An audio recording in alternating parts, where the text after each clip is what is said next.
नमस्कार, जी न्यूज चॅनलच्या ठळक बातम्यांमध्ये आपल्या सर्व दर्शकांचे स्वागत। शासकीय रुग्णालयातील 11 डॉक्टरांवर गुन्हा दाखल। शस्त्रक्रियेत निष्काळजीपणा केल्याचे रुग्णाच्या नातेवाईकांचा आरोप। नागपूर येथील शासकीय रुग्णालयात भरती रुग्णाचा मृत्यू झाल्यानंतर नातेवाईकांनी संशय व्यक्त करीत डॉक्टरांच्या निष्काळजीपणामुळे रुग्णाचा मृत्यू झाल्याची तक्रार करीत चौकशीची मागणी केली होती। 2020 मधील या प्रकरणात केंद्रीय आरोग्य विभागाने चौकशी समिती नेमून चौकशी अंती 11 डॉक्टरांवर शस्त्रक्रियेत निष्काळजीपणा केल्याने रुग्णाचा मृत्यू झाल्याचा ठपका ठेवत त्यांच्या विरुद्ध गुन्हा दाखल करण्याचा आदेश दिल्यानंतर आज अजनी पोलीस स्टेशनमध्ये रितसर गुन्हा दाखल करण्यात आल्याची माहिती नुकतीच पुढे आली आहे। परंतु या वृत्ताने वैद्यकीय क्षेत्रात मात्र एकच खळबळ माजली आहे।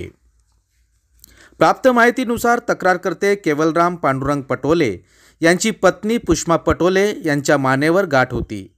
पटोले यांनी पत्नीला शासकीय रुग्णालयातील डॉक्टर राज गजबे यांना दाखविले। त्यांनी यावर शस्त्रक्रिया करण्याचा सल्ला दिला। शस्त्रक्रियेसाठी भरती केल्यानंतर शस्त्रक्रिया दरम्यान पत्नी पुष्पा पटोले यांची प्रकृती गंभीर झाली, परंतु पती केवलराम पटोले यांना या संदर्भामध्ये वारंवार विचारणा करूनही डॉक्टरांनी त्यांना या संदर्भात माहिती दिली नाही, उलट उडवाउडीची उत्तरे देत होती व अखेर हार्ट अटॅकमुळे पुष्पा यांचा मृत्यू झाल्याचे पती केवलराम यांना सांगण्यात आले। नातेवाईकाला भेटू न देणे किंवा दुसऱ्या रुग्णालयात रुग्णाला भरती करण्यास मनाई करणे यावरून केवलराम यांना डॉक्टरांवर संशय आला। त्यांनी रितसर तक्रार करीत डॉक्टरांच्या चौकशीची मागणी केली। अधिष्ठाता स्तरावरती चौकशी समिती नेमून डॉक्टर राज गजबे यांना क्लीन चिट देण्यात आली होती, परंतु पती केवलराम यांचे समाधान झाले नाही। त्यांनी केंद्रीय आरोग्य विभागाकडे पुन्हा तक्रार करीत चौकशीची मागणी केली। केंद्रीय विभागाच्या 6 सदस्यीय चौकशी समितीने चौकशी अंती 11 डॉक्टरांना रुग्णाच्या मृत्यूस जबाबदार धरत शस्त्रक्रियेत निष्काळजीपणाचा ठपका ठेवत दोषी ठरविले।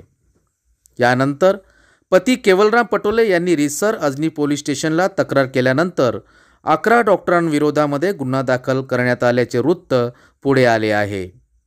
अशा अनेक घटना घडत असताना रुग्णांच्या नातेवाईकांनी जागरूक राहणे गरजेचे आहे।